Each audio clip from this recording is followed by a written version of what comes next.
बिहार में एनडीए की सरकार बननी तय हो गई है। 243 सीटों का रुझान लगभग आ चुका है।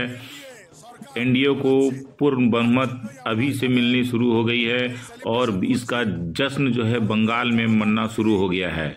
आज आसनसोल में भाजपा के लोगों ने जमकर जश्न मनाया, होली खेली, मिठाइयाँ बांटी और भाजपा के नेताओं ने अपना बखान किया कि भाजपा इस बार बंगाल में भी आएगी। जिस तरह बिहार में इस बार भाजपा ने परचम लहराया है, बंगाल के चुनाव 2026 में भी भाजपा सत्ता में आएगी।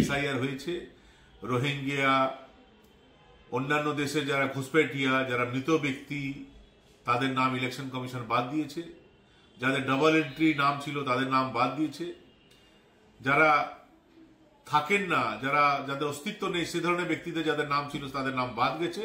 দেখুন রেজাল্ট কি হলো। তো পশ্চিমবঙ্গেও এই কাজ হচ্ছে। যারা পশ্চিমবঙ্গে থাকেন না, এখনো তাদের ভোটার লিস্টে নাম আছে, সে নাম বাদ যাবে। মৃত ভোটারদের নাম বাদ যাবে। বিভিন্ন বুথে এক একজন তৃণমূল কংগ্রেস কর্মীর 3 জায়গা 4 জায়গা নাম আছে, সে নামগুলো বাদ যাবে। এসআইআর কমপ্লিট হবে পশ্চিমবঙ্গে এবং 2026-এ তৃণমূল কংগ্রেসের পশ্চিমবঙ্গ থেকে বিদায় হবে। ডাবল ইঞ্জিন সরকার 2026-এ পশ্চিমবঙ্গে আসবে এবং এই বাংলা তার অতীতের যে গৌরব পুনরায় ফিরে পাবে, এই আশা আমরা রাখছি।